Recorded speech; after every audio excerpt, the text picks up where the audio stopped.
Salam damai sejahtera di dalam Tuhan kita, Yesus Kristus. Saudaraku yang kekasih, di mana saja Anda berada, renungan harian kita di hari ini dengan judul Pencobaan dapat menghasilkan kemenangan. Sebelum saya membacakan renungan pagi kita untuk kita semua, mari kita tunduk kepala dan kita berdoa. Bapa di sorga, kami rindu mendengarkan suara-Mu. Berbicaralah ke dalam hati kami dengan bantuan kuasa Roh Kudus-Mu, agar pekabaran di pagi hari ini yang kami pelajari dapat menjadi berkat, dapat menjadi makanan rohani, bekal dalam perjalanan kami sepanjang hari ini untuk mempersiapkan diri kami pulang ke rumah. Inilah doa kami, terpujilah nama Tuhan. Dalam nama anak-Mu Yesus Kristus kami persembahkan doa ini. Amin. Sebagai ayat tema kita untuk hari ini terdapat di dalam 1 Korintus 10 ayat 13. 1 Korintus 10 ayat 13. Berbunyi demikian. Allah setia, dan karena itu Ia tidak akan membiarkan kamu dicobai melampaui kekuatan. Pada waktu kamu dicobai, Ia akan memberikan kepadamu jalan keluar. Mari kita ikuti keterangan dari bacaan renungan harian kita di hari ini. Kita tidak menyampaikan permohonan-permohonan kita kepada Allah untuk membuktikan apakah Ia sanggup untuk menggenapi firman-Nya, melainkan karena memang Ia akan menggenapinya. Bukan untuk membuktikan bahwa Ia mengasihi kita, melainkan karena Ia memang mengasihi kita. Dan iblis membawanya pula ke atas gunung yang sangat tinggi dan berkata kepadanya, "Semua itu akan kuberikan kepadamu jika engkau sujud menyembah aku." Tentu kita mengetahui kalimat ayat Alkitab ini, bahwa ini adalah peristiwa di mana setan mencobai Tuhan atau mencobai Yesus. Selanjutnya, inilah puncak usaha iblis. Pada usaha ini ia mengerahkan segala kuasa muslihatnya. Itu bagaikan pesona yang ditawarkan ular. Ia mengerahkan kuasa keajaiban kepada Kristus, berupaya untuk membuatnya menyerah kepada kehendaknya. Dalam kelemahannya Kristus berpegang pada Allah. Kenapa disebut dalam kelemahan? Oleh karena pada waktu itu Yesus sementara berpuasa.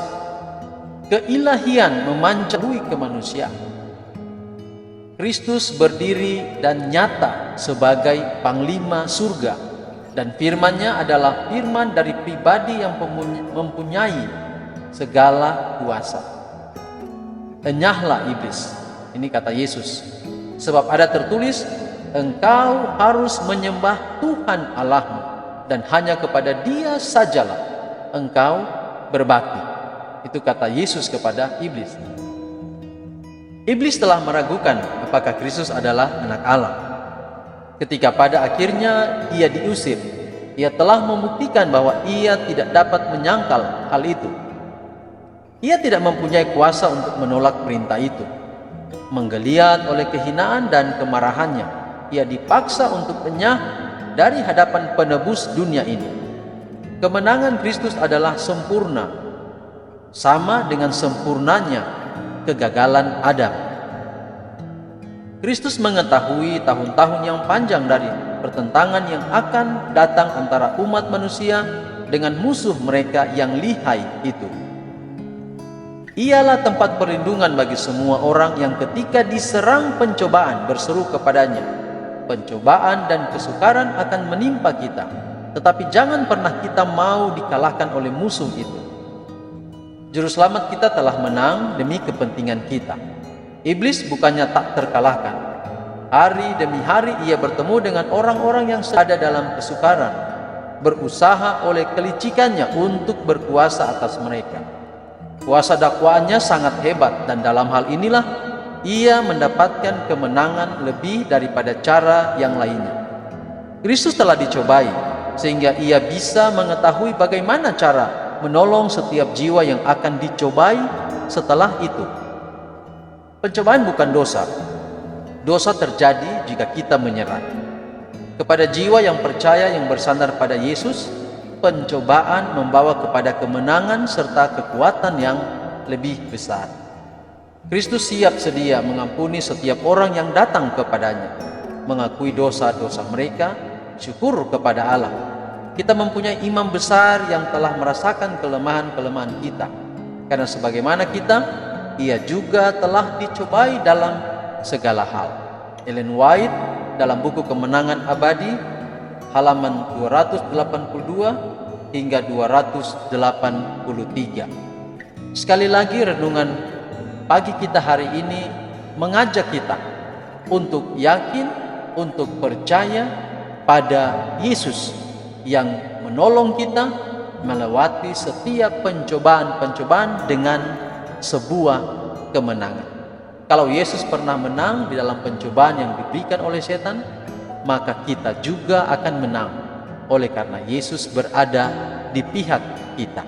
Mari yakin, mari percaya, iman yang kuat kepada Tuhan, bahwa berjalan dengan Tuhan kita tidak akan dibiarkan. Kata firman Tuhan tadi dalam 1 Korintus 10 ayat 13 ayat kita hari ini, pada waktu kamu dicobai, ia akan memberikan kepadamu jalan keluar. Kiranya Tuhan memberkati kita sepanjang hari ini. Kita bergantung kepada Tuhan, percaya kepada Tuhan bahwa Allah tidak pernah meninggalkan kita. Mari kita berdoa. Ya Tuhan Allah Bapa kami dalam sorga, terima kasih untuk keindahan firman Tuhan di pagi hari ini.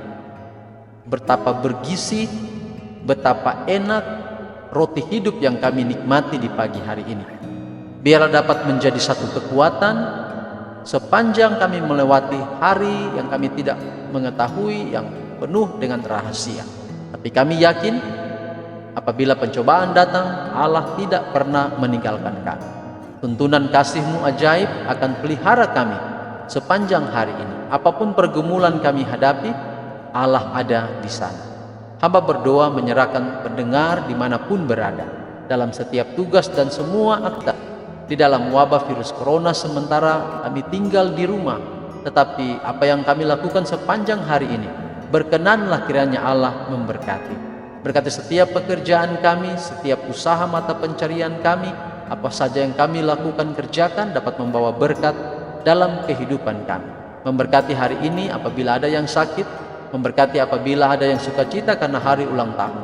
Allah mengetahui dan Allah memberkati dalam setiap porsi masing-masing terhadap semua yang kami butuhkan. Segala perkara dalam hidup kami hari ini taruh dalam tangan Tuhan. Ampunilah dosa-dosa kami. Di dalam nama anak-Mu Yesus Kristus kami persembahkan doa ini. Amin.